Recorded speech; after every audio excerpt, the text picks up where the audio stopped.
I recently finished this book called Wired Differently, allegedly written by someone with antisocial personality disorder. No confession, no dramatic reveal, just a calm, first-person walkthrough of how this person thinks, loves, and manipulates. And the wildest part isn't about what it reveals about them, but rather what it reveals about us. Because somewhere in these pages you're going to recognize yourself. So what are sociopaths or manipulators? Sociopaths don't just read a room, they read people. Like they got everyone's wiring diagram open in a side tab. They subconsciously profile the people around them, figuring out exactly who someone is and what they want. Then they shapeshift, embodying someone's wants and desires. It's not exactly male manipulation-like, and more social camouflage in hard mode. Sociopaths are numb, but not empty. The author describes guilt, empathy, fear, and remorse not as sirens blaring, but rather as a faint little blip on a radar. Sociopaths are the real it girls and guys. With zero fear of rejection or judgment, sociopaths move through the world with an almost unfair amount of confidence. They lean hard into the self-fulfilling prophecy and the law of attraction, walking into rooms and opportunities without the hesitation that trips up the rest of us, neurotypicals. Sociopaths are adrenaline junkies. Because their emotional signals are so muted, thrill-seeking becomes a way to stimulate the sharp emotional highs they don't naturally get. Stimulation, novelty, control, status, and immediacy. That's the whole cocktail our author uses to justify his more chaotic adventures in the book. Sociopaths are superficial and calculated. Like any narcissist or man, love and connection tend to circle back to one central character, him. He explains that he approaches people with a plan, to gain something or to prove a point. He even admits to a specific fascination with girls already in relationships because it introduces competition. Right. That said, the book does note genuine connection is possible for a sociopath, just rare, and usually only with someone who can match or challenge that same destructive energy. I know, how romantic. Okay, but what actually is sociopathy? Sociopathy, or antisocial personality disorder, is clinically described as a persistent disregard for and the violation of the rights of others. It exists on a spectrum, but at its core it comes down to a difference in how the brain processes certain emotions. A mix of childhood factors can build a pathway toward antisocial behavior, which may develop into full sociopathy by adolescence.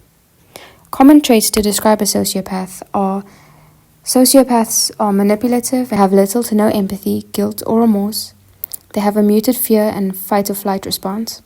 They are socially withdrawn. They show disregard for morals and ethics. They have a history for criminal activity or repeated misconduct. And they show destructive tendencies. Basically, the charisma of a con artist with the risk tolerance of someone who's never once thought, what if this goes wrong? The most common cited finding here is amygdala hypoactivity. The amygdala is a small almond-shaped structure buried deep in the brain, responsible for processing emotions and signaling threat. Researchers use fMRI to compare brain activity between people with and without sociopathy. The differences show up across several regions of the brain, from the amygdala to the dorsolateral prefrontal cortex. That's the part of the brain quietly whispering, hey, maybe don't. But the most telling differences appear in the areas that attach moral and emotional weight to a social situation. Sociopathy does not mean zero emotion. Here's a quick science lesson. Basic cell biology tells us communication between cells follows a pattern. Signal reception to signal transduction to cellular response. In plain English, a signal hits the outside of a cell, and a chain of internal steps converts it into a specific reaction. This happens billions of times a second in your body right now. Your brain processing this video, your lungs trading oxygen for carbon dioxide, all of it is running on this basic template. So knowing this, it's not accurate to say that sociopaths feel nothing. What's more likely happening is that the signal transduction process gets hijacked somehow.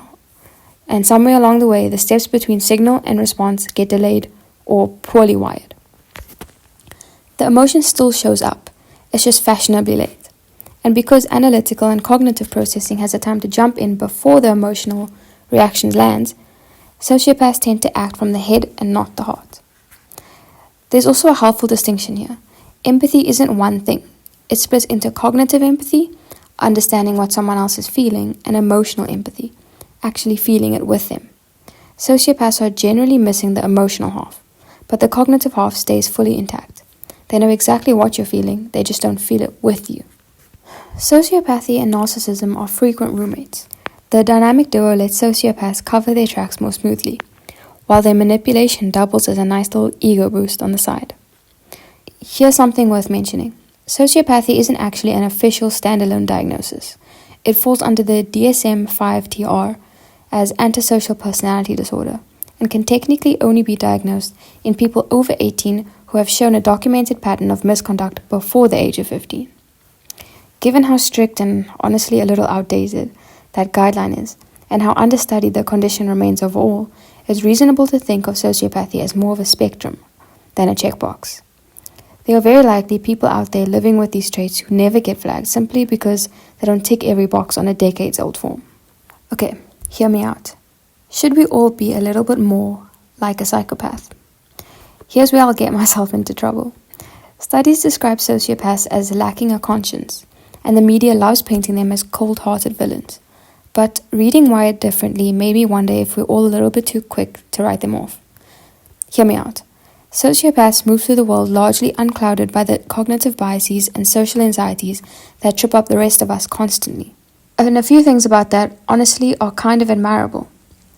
Their adaptive social skills and sharp emotional read on others let them climb social and professional ladders fast.